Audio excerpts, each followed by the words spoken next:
যে তরুণদের সঙ্গে আমাদের সম্পর্ক যত ঘনিষ্ঠ হয় এবং যত কাছে আনতে পারি, ওরা যত তাড়াতাড়ি আমাদের জেনারেশনকে বুঝতে পারে, তাহলে তত দ্রুত বেগে আগাতে পারে। ঠিক আছে না? এটা খুবই খুবই গুরুত্বপূর্ণ। এবং এরই পাশাপাশি তরুণদের যেটা শিখতে হবে যে মব কিন্তু রাষ্ট্র তৈরি করতে পারে না। মব জনগণ পারে, মব কিনতে পারে না। মব কী করে? মাজার ভাঙে গিয়ে, যখন রাষ্ট্র গঠন করার সময় তখন মব গিয়ে মাজার ভাঙে। মব গিয়ে কী করে? ভাঙাভাঙি করে, বিশৃঙ্খলা সৃষ্টি করে, কোনো কিছু গুছিয়ে করতে পারে না। তো এই জন্য আমি একটু তরুণদের করে রাগ করেছি। কেন রাগ করেছি? কারণ আমি ঢাকা বিশ্ববিদ্যালয়কে যখন বসে বসে ভাবছিলাম, আমি ভাবছিলাম এই যে জায়গাটা, এই যে কলেজ, এটাকে কী করে হারবারের সমান করা যায়। এই কলেজকে কী করে ইয়েল সমান করা যায়, ইয়েল বা অক্সফোর্ড বা ক্যামব্রিজ। আপনারা চান না? আমি শুনতে পাইনি, জোরে বলেন। যদি চান এরপর থেকে শৃঙ্খলা মানতে হবে। পৃথিবীর কোথাও শৃঙ্খলা ছাড়া কোনো জনগোষ্ঠী বড় কোনো কাজ করতে পারে না। তা আমি তরুণদের সঙ্গে রাগ করেছি যে তোমার প্রথম থেকে উচিত ছিল, তা যদি আমরা 10 মিনিটের বক্তৃতা, ঠিক 10 মিনিটের বক্তৃতা দেওয়া উচিত ছিল। আমি 10 মিনিট চলেছিলাম, অসুবিধা নেই। তাহলে আমার মধ্যে শৃঙ্খলা বলবে। যদি আমরা শৃঙ্খলা শিখতে না পারি, আমরা কিন্তু বড় কাজ কিছু করতে পারবো না। শৃঙ্খলা অর্থটা কি? শৃঙ্খলা বইটা আমি কি বললাম আজকে, আমরা কি অভ্যুত্থান পরবর্তী কেমন বাংলাদেশ চাই, কেমন বাংলাদেশ চাই, এটা নির্ভর করবে আমি কেমন।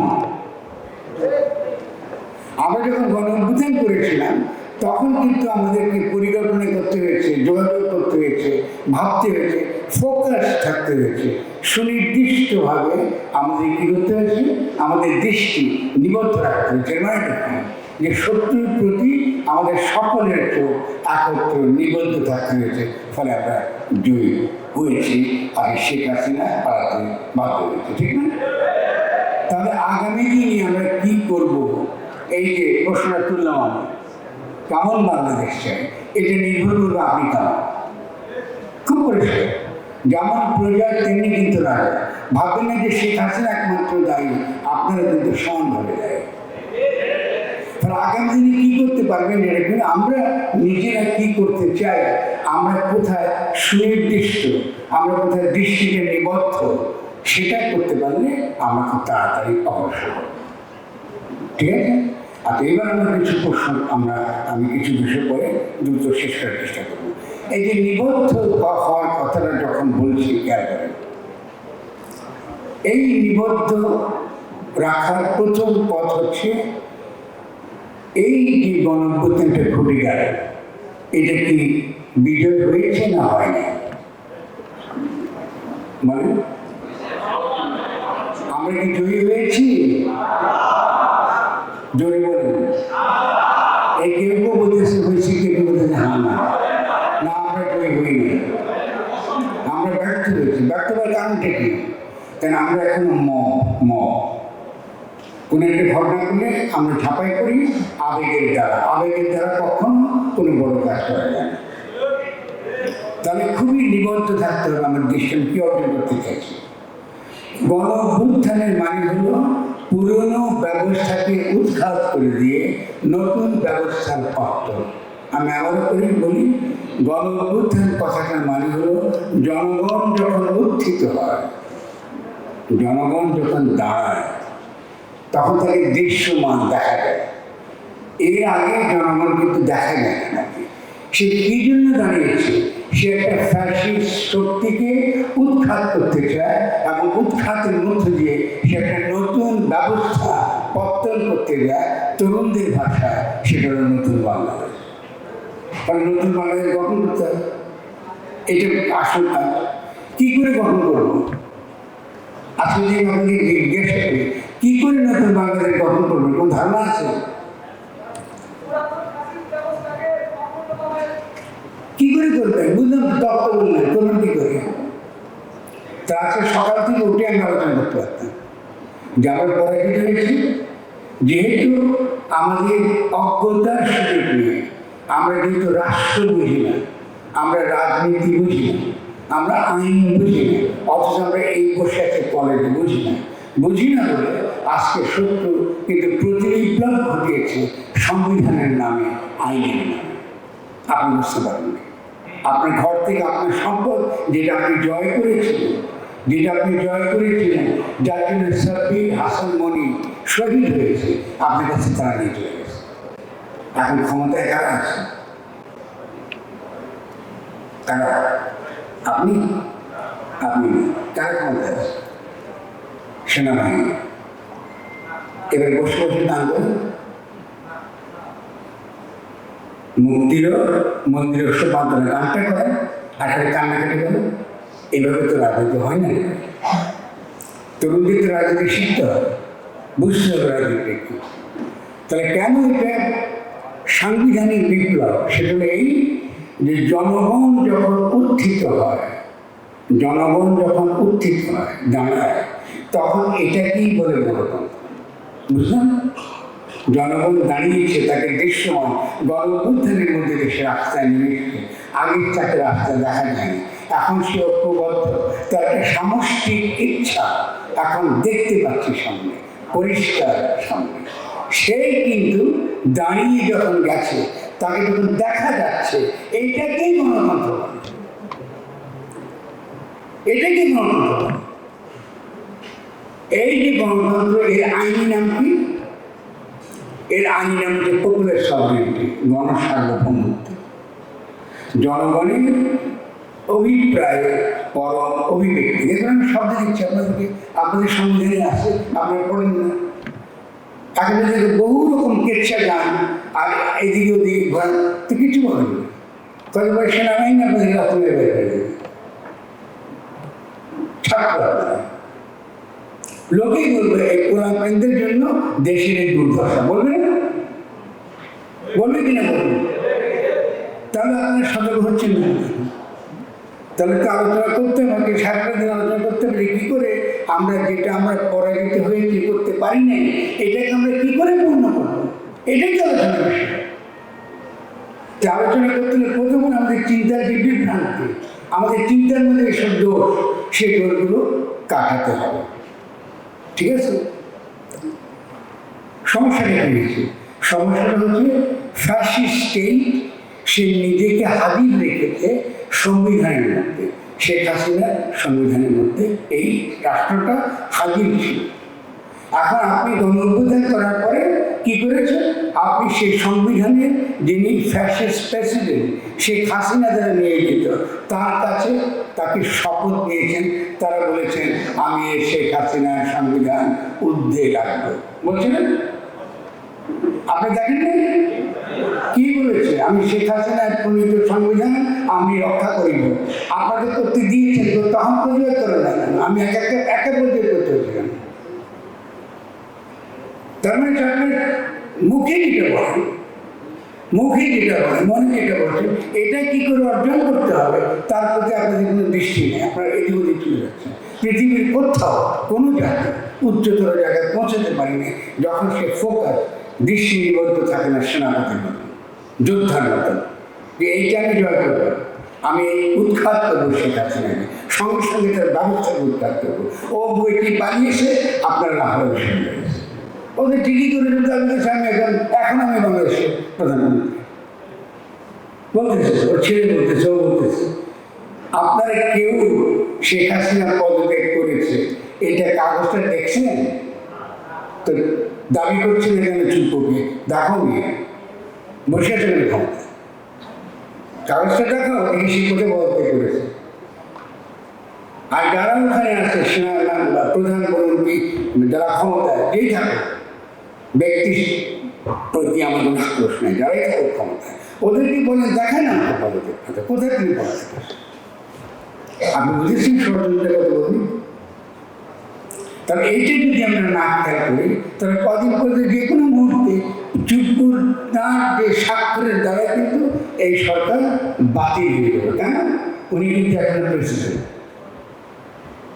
আর বাকিরা তাঁর উপদেষ্টা, চুপ্পুর উপদেষ্টা, তিনি ইচ্ছে করলে গেলে কর্মসূচি একদিনে ফেলে দিতে পারেন। যখনই তিনি মনে করবেন যে এটা করার মতো শক্তি সমাজে আছে, তিনি কিন্তু এটা করে দিতে পারেন।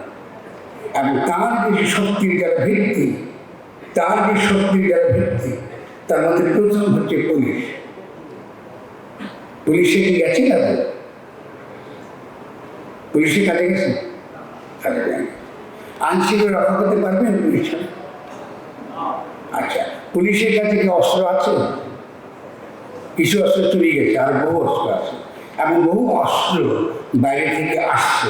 এখন বলেন, আর কয়টা ছেলেকে, আর কয়টা মনিকে আপনারা এইভাবে উপহার দেবে, উৎসব দেবে? আপনি বলেন, বুঝে বলেন। এই যে বিশৃঙ্খলা করেন, খালি কল্পনা ফানুষ ওড়ান, এটা কী করবেন? এটা কিছু করতে হবে। পরে যদি অস্ত্র নিয়ে এবার নামি, আপনাকে মনে করেন আপনাকে এবার আশ্রয় রাখবেন? তাহলে আমাদের, এবং আপনার শত্রু যারা পরিবেশ, আপনি দিল্লি পরিষ্কার বলছে যে আমরা বাংলাদেশের বিরুদ্ধে যুদ্ধ করার জন্য প্রস্তুত হচ্ছে, তারা প্রস্তুতির কথা বলছে, পাবলিকলি বলছে, গোপনে বলছে তা না। তাহলে ঘটনাটাকে যথেষ্ট পরিমাণ জটিল। আবার শেখ হাসিনারই নিয়োজিত আমলারা মারপিট করতেছে একজন একজনের সঙ্গে, তারাই কিন্তু জনপ্রশাসনে শেখ হাসিনার ক্ষমতা প্রধান ভিত্তি ছিল। তো আপনাদের কেউ বলেন না জনপ্রশাসনে যারা আসছে এই তালিকা ধরে এইগুলো বাদ দিতে হবে? বলেন, চিনলেন না, চিনেন না, বলতে পারবেন কি কোথায়? ইতিমধ্যে এই যাদেরকে আমরা বলি কি আয়না ঘর, বিভিন্ন রকম গুমখুনের সঙ্গে জড়িত যারা হত্যা করেছে দীর্ঘকাল, ওরা কিন্তু পালাচ্ছে, নজরুল পালাইছে, দেখি পারেন কি পর্যন্ত। তাই বন্ধুরা, তরুণ বন্ধুরা, বিপ্লব ডিনার পার্টি প্লিজ উল্লাসের সময় নেই। ফলে যদি আমরা এগোতে চাই, তাহলে কিছু কিছু বিষয় আমাদের তত্ত্বগতভাবে খুব পরিচ্ছন্ন থাকতে হবে। কী কী জিনিস পরিচ্ছন্ন থাকতে হবে? প্রথমত রাষ্ট্র এবং সরকার এক না। আমরা কারা কারা জানি রাষ্ট্র সরকার এক না? আমরা কি বুঝি এটা মানে কি? রাষ্ট্র এবং সরকার এক না। যদি এটা বুঝি, তাহলে বুঝবো যে এর আগে পুলিশ সাহেব শেখ হাসিনা যে তার যে নির্দেশ শুনেছে, তারা ঠিকই করেছে। কেন ঠিক করেছে? তার সেই পুলিশের কাছে সরকার নিয়ে রাষ্ট্র, তারা কিন্তু রাষ্ট্রের কর্মচারী ভাবে না, নিয়ে তারা শেখ হাসিনার কর্মচারী করেছে। কেন ভেবেছে? তা আপনি তো পরিষ্কার না, কালকে দিন আপনি পুলিশের দিয়ে আপনি তাই করবেন। রাজ কর্মচারীরা, রাষ্ট্রের কর্মচারীরা রাষ্ট্র রক্ষা করে, রাষ্ট্রের চাকরি করে। সরকারের দালাল না, তারা সরকারের গোলাম না। সরকারকে নির্বাচিত করে কেন? রাষ্ট্রের যে নির্বাচন পদ্ধতি আছে, সেই নির্বাচন পদ্ধতিতে রাষ্ট্র পরিচালনার জন্য তাদেরকে আমি নির্বাচিত করি। রাষ্ট্র কিন্তু আলাদা করেছে, রাষ্ট্র গঠন করতে হয়। আমি আবার বলি, রাষ্ট্র গঠন করতে হয়, আগে বানাইতে হয়, বানাইতে হবে। বাড়িমুখী বাইরেমুখী মানে তেলেগুলো বানাইতে হবে, যেখানে আমরা বাস করি। 72 সালে কি আমরা রাষ্ট্র বানাতে পেরেছি? কেন পারিনি? কারণ যাদেরকে আমরা রাষ্ট্র বানাতে বলেছিলাম, তাদেরকে আমরা পাঠিয়েছিলাম পাকিস্তানে। তারা পাকিস্তান বানানোর কথা তাদের, পাকিস্তানের সংবিধান রচনার কথা তাদের। তো তারা LFOর অধীনে, লিগ্যাল ফ্রেমওয়ার্ক অর্ডার, এটা কে দিয়েছিল? একটা মানে সেনাবাহিনীর লিগ্যাল ফ্রেমওয়ার্ক অর্ডারের অধীনে তারা নির্বাচিত হয়েছিল। নির্বাচিত হয়েছিল কোথার জন্য? পাকিস্তানের গণপরিষদের জন্য, বাংলাদেশের জন্য। তবে দেশ যখন স্বাধীন হলো, তখন তো উচিত ছিল আরেকটা গণপরিষদ করা, কারণ বাংলাদেশটাকে স্বাধীন হতে নাকি স্বাধীন হয়েছে আমি 72 সালে, নাকি নাকি স্বাধীন হয়নি? তার উচিত ছিল নতুন নির্বাচন করা, নতুন গণপরিষদ নির্বাচন করা, এবং সেই গণপরিষদে জনগণ নতুন করে গঠনতন্ত্র, নতুন রাষ্ট্র গঠন করা। এটা আমাদেরকে করতে দেওয়া হয়নি। 72 সালের সংবিধান পাকিস্তানি সংবিধান, কারণ পাকিস্তানি তাদেরকে আমরা নির্বাচিত করেছিলাম, এটা তাদের প্রেরিত সংবিধান। তাদেরকে দেখতে বাঙালির মতো লাগে, আসলে কিন্তু তারা পাকিস্তানি আইনের ভাষা। ওকে, তো এই আওয়ামী লীগ তো গত 50 বছর আপনারা পাকিস্তানিকে শাসন করেছেন, তাদের সংবিধান আপনারা কী করেছেন? মেনেছেন। আর যখন সুযোগ এলো এই সংবিধানকে ছুঁড়ে ফেলে দিয়ে নতুনভাবে নিজেদেরকে গঠন করবার, তখন আপনারা কী করছেন? বসে আছেন। আর না হয়ে গেছে আমাদের হাসিন তো পালাইছে। দেখে ফোকাস না কিন্তু আমরা ব্যক্তির প্রতি আমাদের আকর্ষণ, ব্যক্তির প্রতি আমাদের প্রতিহিংসা। ব্যক্তিকে সরাতে পারলে ব্যবস্থা আপনার কি বদলে যায়, ব্যবস্থা থেকে। সেই জন্য আমাদেরকে খুব সুনির্দিষ্টভাবে যে দাবিটা আমরা করছি, যে একটা সাংবিধানিক প্রতিযোগিতা ফুটে গিয়েছে, আমাদের দাবিটা হবে এই বিজয়কে পূর্ণতার দিকে নিয়ে যেতে হলে অবশ্যই আমাদেরকে আমাদের প্রেসিডেন্ট, যাকে আমরা কলা গাছ কি ডক্টর ইউনূস যেই হোক, আমরা আমাদের প্রেসিডেন্টকে নিয়োগ করবো। তিনি কে? তিনি আমাদের জনগণের অভিব্যক্তি, জনগণের যে অভিপ্রায় তার পরম অভিব্যক্তি হিসেবে তিনি হাজির হবেন। আমি তাকে পছন্দ করছি। ডক্টর ইউনূস যদি না পারেন তো আরেক অনুষ্ঠান বা আমাদের মধ্যে তরুণদের মধ্যে হোক, যেখানে পারে এখানে বাংলাদেশে, তিনি আমাদের নতুন দেশের প্রধান। কারণ কাজটা হচ্ছে নতুন গঠনতন্ত্রের প্রধান। তার কী কাজ? একটাই কাজ, প্রধান কাজ, যে বাংলাদেশের জন্য একটা নতুন গঠনতান্ত্রিক প্রক্রিয়াকে শুরু করবে, যেখানে জনগণ অংশগ্রহণ করবে এবং জনগণের অংশগ্রহণের ভিত্তিতে আমরা একটা নতুন গঠনতন্ত্রের প্রণয়ন করব। জনগণ কথাটা অসম্ভব গুরুত্বপূর্ণ রাজনৈতিক দিক থেকে, এটা হালকা কোনো শব্দ না। মানে আরেকজন উকিলকে ধরে নিয়ে এসে ওই 72 সালের মতো আপনি সংবিধান দেখাবেন, না এটা হবে না। তো কী করে লিখবেন? লেখেন এই যে আলোচনা করতেছে, সবাই আলোচনা করবো, তাহলে বাংলাদেশ কেমন হবে এরকম আলোচনা করবো, এরকম আলোচনা করবো। আলোচনা করে আমরা নিজেরা তার সামারি করবো, সামারি করে আমরা এটা আবার একটা জাতীয় গঠনতান্ত্রিক কাউন্সিলে পাঠাবো। এইরকম সভাগুলোর নাম দেব গঠনতান্ত্রিক কাউন্সিল। প্রত্যেকটা মানুষ যেন তার অভিপ্রায়, তার ইচ্ছা সে সুন্দরভাবে প্রকাশ করতে পারে। দরকার 1 সপ্তাহ। কোনো বিষয়ে আমাদের মতবিরোধ থাকলে আমরা সপ্তাহে কি মাস আমরা তখন যেতে পারব, কারণ আমরা একসঙ্গে বাস করতে চাই। ফলে আমরা কোনো বিরোধ চাই না। আমাদের সঙ্গে বিরোধ কার? ফ্যাসিস্ট শক্তির সঙ্গে বিরোধ। সে কিন্তু এই গঠনতান্ত্রিক কাউন্সিলের সে কিন্তু অংশ না। নতুন যে বাংলায় গড়ে উঠবে সে কিন্তু এই গঠনতান্ত্রিক কাউন্সিলের অংশ না। তারা একটা গঠনতান্ত্রিক কাউন্সিল বিভিন্ন ক্ষেত্রে, উপজেলার ক্ষেত্রে, জেলাতে, এমনকি এখানে ঢাকা কলেজে, সর্বত্র যেখানে জনগণ কথা বলে, যেখানে জনগণ তার ইচ্ছার কথা বলে, তার অভিপ্রায়ের কথা বলে, শুধু এখানে কোনো হচ্ছে না, চায়ের দোকানে, যেখানে খুশি বন্ধুদের আড্ডায় আমার ইচ্ছা বাংলাদেশে এরকম হবে, আমি এরকম বাংলাদেশ চাই। জনগণকে এই কথা বলতে দেবা সমস্ত রকম শর্ত রাষ্ট্রকে প্রথমে দিতে হবে। এই বর্তমান যে অন্তর্বর্তীকালীন সরকার, তার প্রথম কাজ হচ্ছে জনগণের অভিপ্রায় শোনা। তারা কি শুনতেছে? তারা শুনতেছে কার কথা? তো জানি তো গণতন্ত্র কোথায় আসবে? জনগণ তো তার কথা বলবে কিন্তু রাষ্ট্র সরকার।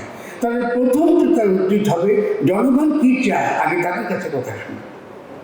কথা শুনলে দূরের কথা, তারা তাদের পছন্দের লোক বিভিন্ন জায়গায় তারা বসে দিচ্ছে। আপত্তি নেই, ভালো লোক থাকতে পারে, খারাপ লোক থাকতে পারে, কিন্তু কি ভিত্তিতে, কোন মানদণ্ডের ভিত্তিতে এই লোকগুলো বসবে সে ব্যাপারে কোনো স্বচ্ছতা নেই। তাদের পছন্দের, তারা জামাই, তারা বন্ধু, তারা সারা বসাচ্ছে, তারা এটা কি ঠিক? লোকগুলো তো ভালো হতে পারে, কিন্তু আপনাদের জবাবদিহি করতে হবে কার কাছে? আমরা তো লড়াই করলাম জনগণের কাছে জবাবদিহি নিশ্চিত করার জন্য, কিন্তু আমরা জবাবদিহি নিশ্চিত করতে পারলাম। তাহলে দেখেন এই ছোট ছোট কনসেপ্ট, রাষ্ট্র এবং সরকার এই দুটো আলাদা। জনগণের অভিপ্রায়ের পরম অভিব্যক্তি এই একই গণতন্ত্র বলে। এই কনসেপ্ট আমরা মাথার মধ্যে নাই। আমরা গণতন্ত্র বলতে পারি কি নির্বাচন দাও, নির্বাচন দাও, নির্বাচন দাও, যেন আমি আবার আগামী 15 বছর লুটপাট করতে পারি। আপনাদেরকে প্রতিবাদ করেন না, আপনাদেরকে প্রতিবাদ করেন না, কিন্তু এই যে দাবি যারা তুলছে, একদিকে এই দাবি প্রতিবাদ করেন না, অন্যদিকে কিছু কিছু লোক এখন বিএনপির বিরুদ্ধে কথা বলা শুরু করে। কেন? বিএনপি কি অপরাধ করে? বিএনপি ভুল করতে পারে, সমালোচনা করে, তো বিএনপির কোনো অবদান নেই এই গণঅভ্যুত্থানে? বিএনপির কর্মীরা অংশগ্রহণ করেন না, করেছে কি বলে করেছে? তারা বিএনপির প্রতি এত পোষায় না, কত নির্যাতিত হয়েছে, কত হামলা মামলা, হ্যাঁ কোনো কামনা যার বিরুদ্ধে, শেখ হাসিনা গান্ধীর দলটির বিরুদ্ধে এত কিছু করে খালেদাকে মেরে ফেলতে গেছে, মিথ্যে মামলা দিয়েছে। আর খালেদাকে যদি এই যে নিরাপদভাবে এই ফ্যাসিস্ট শক্তি সাধারণ নির্বাচনকে প্রত্যাখ্যান না করতেন, বৈধতা না দিতেন, এই গণঅভ্যুত্থান করতে হয়, এটা শেয়ার করতে হবে। তো আপনার কোনোদিন গিয়ে খালেদার জন্য ফুল নিয়ে গেছেন? আপনার কেউ গেছেন? কেন কেন উনি তো লড়ে গেছেন আপনার সময়, কেন কেন? তার মানে আমরা অকৃতজ্ঞ, একেবারে দীর্ঘ লড়াই করব, নিজের মতন করে। তার দলের মধ্যে কিন্তু ভালো লোক নেই, কারো কথা তিনি শুনিনি। তিনি অসুস্থ অবস্থায় এই দীর্ঘ লড়াই করে গেছেন। কেন? এই ফ্যাসিস্ট শক্তিকে তিনি বৈধতা দেননি, এবং তার যে নির্দেশ অমান্য করে একবার নির্বাচনে যাওয়া গেছে, এদেরকে আপনারা চিনেন না, কিন্তু আমার তাকে ফুল দিতে যায়নি, যা উচিত ছিল।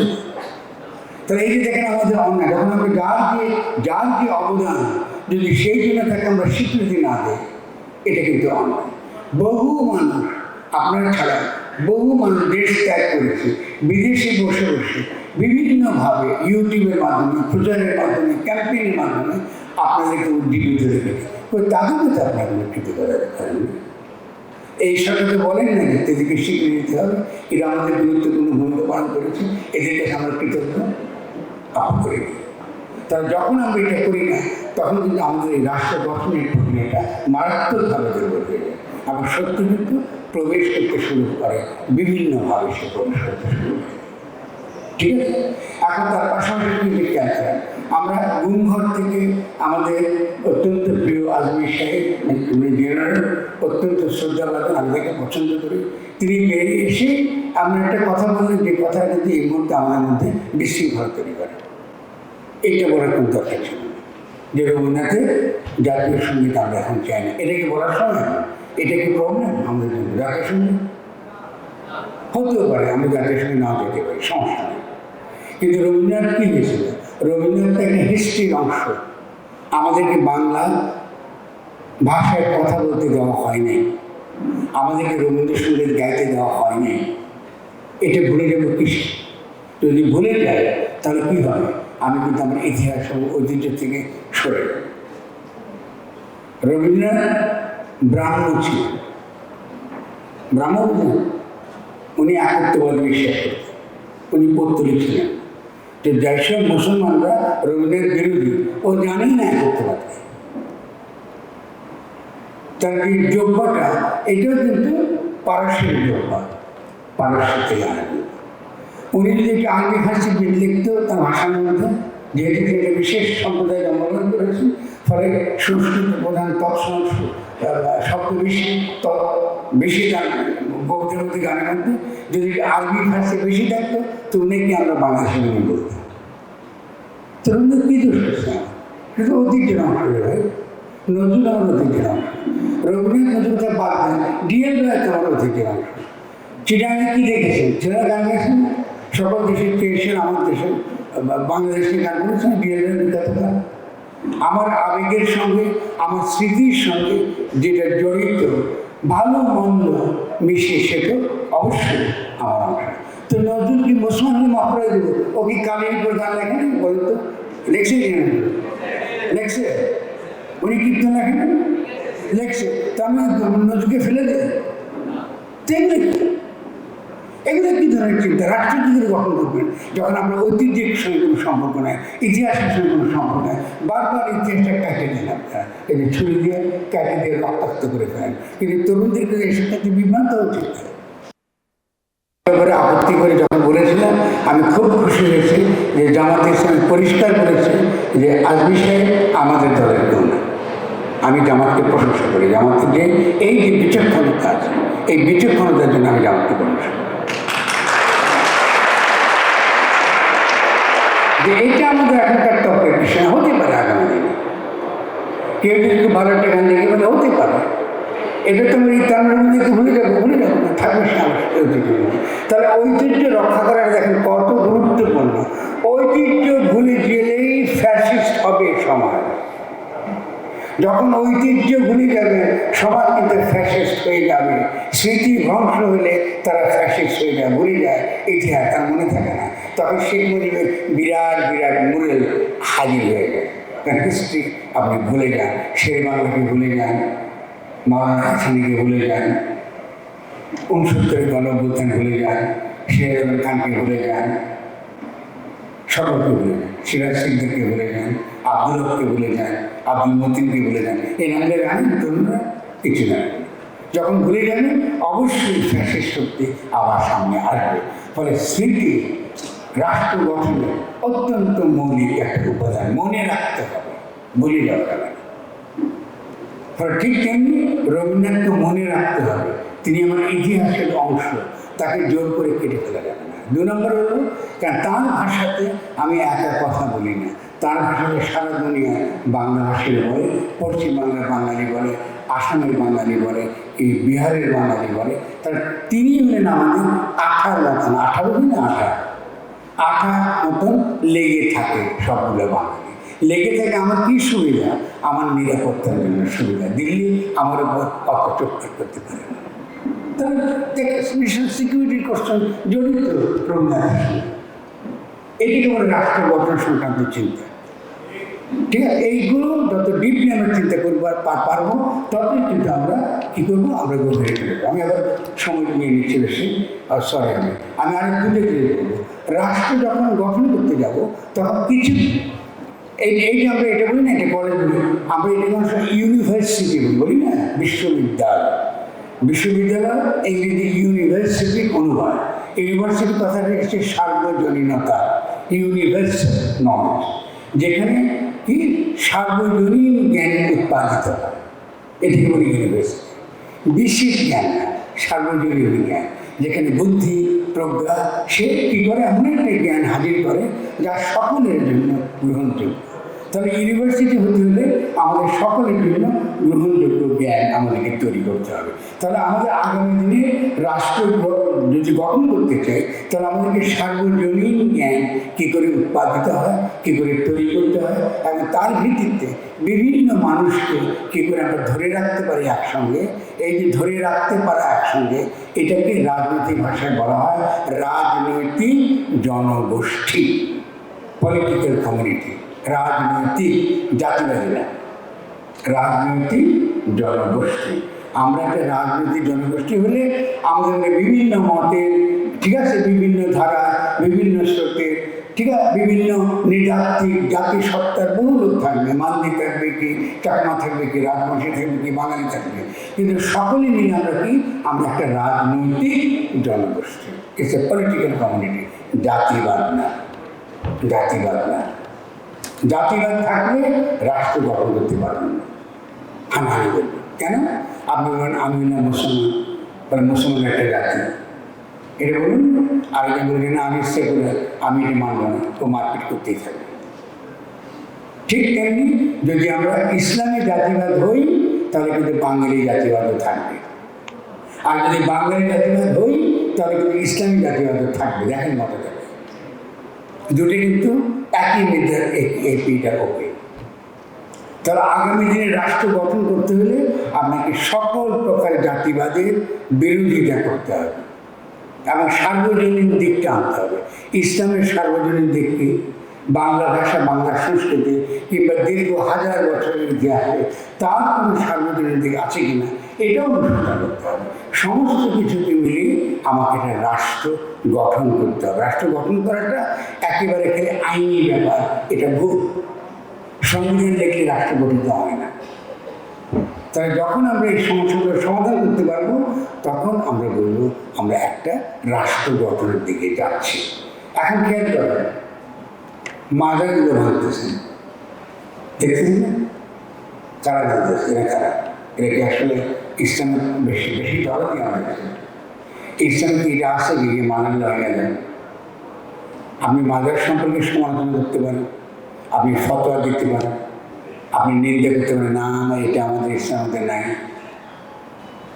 বলতে পারেন, কোনো অসুবিধা নেই। কিন্তু আপনাকে তো ফতোয়া বাস্তবায়িত করবার অধিকার ইসলাম আপনাকে দেয়নি। যদি না দিয়ে থাকে আপনি কি ভাঙতেছেন? আপনি নিশ্চয় দিল্লি নেবেন, আর কি হতে পারে? আপনি নিশ্চয়ই কোনো না কোনো এই পুরনো যে আওয়ামী লীগকে আমি উৎখাত করেছি, সে ক্ষমতা আসতে চাই বলে আপনাদের এই কাজগুলো করছে। আর কি যুক্তি? আর তো কোনো যুক্তি নেই। কারণ মাজার তো এই দেশে আমাদের সবচেয়ে প্রাজ্ঞ যারা আলেমরা আছে তারা সমালোচনা করেছেন, তারা এই মাজার করতে গেছেন, তারা বলছে এটা আমাদের ইসলামে নাই। তুমি যদি এটা করো তো ঠিক আছে, তোমার আকিদা, কিন্তু আমার আকিদা এটা না, তো বলতেই পারবো। কিন্তু ভাঙতেছো কেন? কে তোমাকে অধিকার? আর যারা এসব ফতোয়া এখন দিচ্ছে, ভাববে, নিশ্চিত থাকবে, সে আসলে আমাদেরকে একটা রাষ্ট্র হিসেবে, বাংলাদেশকে একটা শক্তিশালী রাষ্ট্র হিসেবে গড়তে দিতে চায়। এটা বাইরের শত্রু এবং তার বিভিন্ন রকম বিশৃঙ্খলা আমাদের মধ্যে তৈরি করে। ঠিক আছে? এবং এই যে ব্যাপারগুলো এই সময়টার প্রবলেম, এই সময়টার যে সমস্যার সংকট, প্রত্যেকটা বাস্তব সংকট নিয়ে কথা বলাটাই হচ্ছে রাষ্ট্র গঠন করার প্রক্রিয়া। দেখেন, আমি বলতেছি আপনাদের, আপনারা শুনছেন, অনেকে তো বলবেন ফরাদ আপনার সময় একমত নাই, খুবই ভালো, আমরা আবার আলোচনা করবো, দরকার হবে। কিন্তু এই যে কথা বলার মধ্য দিয়ে যখন আমরা আমাদের নিজেদের মধ্যেকার দ্বন্দ্ব নিরসন করবো, বা দ্বন্দ্ব থাকবার পরেও আমরা যদি স্থির করি যে আমরা সকলে একই বাড়িতে বাস করব, সকলের একই নাগরিক অধিকার, একজনের উপর আরেকজন চড়া হতে পারবে না, এটা কি বলে রাষ্ট্র? এটা কি বলে রাষ্ট্র? যে আমি একই সঙ্গে থাকবো, তোমার সঙ্গে মতবার্তা থাকতে পারে, কিন্তু আমরা একই সঙ্গে থাকবো।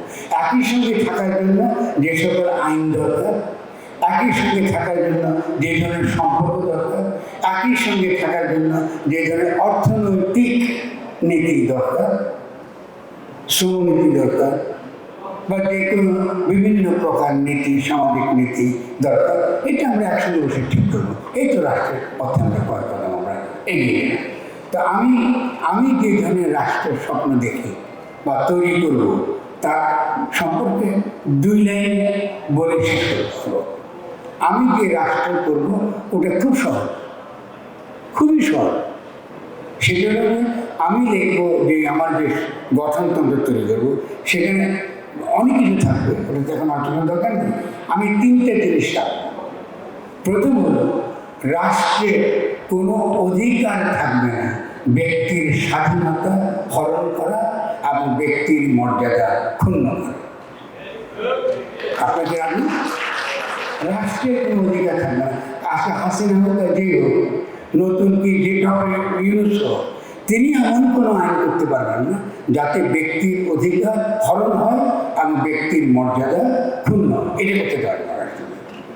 রাষ্ট্রের উপরে জনগণ, রাষ্ট্র জনগণের অধীন, এটা মানে তবে কখনো ব্যক্তির অধিকার ক্ষুণ্ণ করার কোনো আমরা দেব না, আমরা যে আগামী দিনে যে রাষ্ট্রের স্বপ্ন দেখি। ঠিক আছে? আচ্ছা, আমরা যে রাষ্ট্র চাই, সে রাষ্ট্রে ব্যক্তি স্বার্থের চেয়ে সমষ্টির স্বার্থ রক্ষা করা রাষ্ট্রের দায়িত্ব হবে।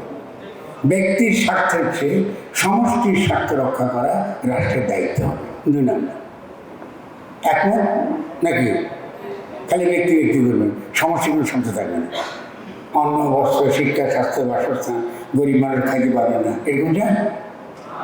চান না। তবে রাষ্ট্রকে নিশ্চয়ই এমন সব নীতি থাকতে হবে যাতে সমষ্টির প্রতি সে দরদি থাকে, সমষ্টির স্বার্থ সে রক্ষা করে। এটা আমার 2 নম্বর প্রস্তাব। আর 3 নম্বর কি?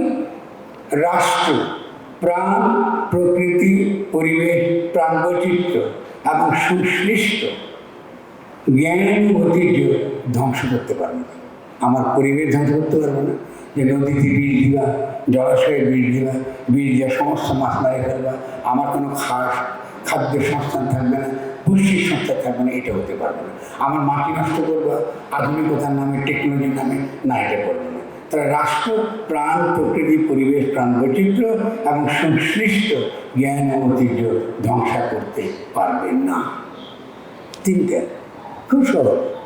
এই তিনটে নীতি যদি আমরা এখন করতে পারি, এই তিনটে নীতি যদি করতে পারি, আমরা বিশাল উল্লঙ্ঘন করে দেব বাংলাদেশ।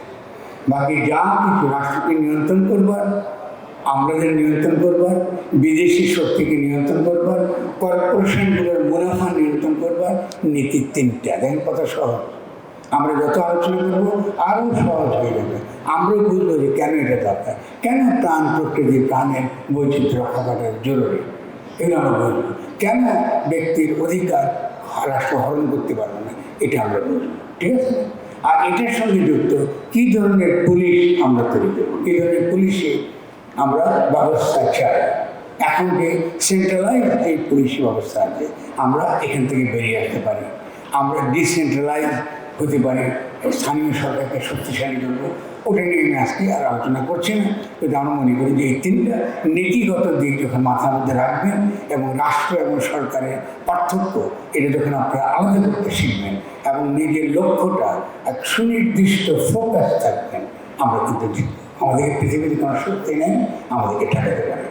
শেষ এটা হলো এই বাংলাদেশে তরুণরা একটা অভূতপূর্ব ঘটনা ঘটিয়েছে, শুধু প্রাউড অফ ইট। আপনাদের গর্ব করা উচিত। এটা দুনিয়া কাঁপে গেছে। এটা বাংলাদেশে নাই, এটা দুনিয়া কিন্তু কাঁপতেছে, টলমল টলমল টলমল করছে, তাকিয়ে আছে আপনাদের দিকে। আমি সকালে যখন কথা বলছিলাম, আমি তরুণদের দিকে তাকাচ্ছিলাম। যখন ফরাসি বিপ্লব হয়েছিল, দুনিয়াও কেঁপে উঠেছিল, এবং ফরাসি বিপ্লব হচ্ছে এই বিপ্লব 100 গুণ বেশি গুরুত্বপূর্ণ। আমার লেখা আমি বুঝে বলবো কেন বেশি গুরুত্বপূর্ণ। আমার বয়স হয়েছে, আমাকে আপনারা যেন ব্যর্থ হতে দেবেন না।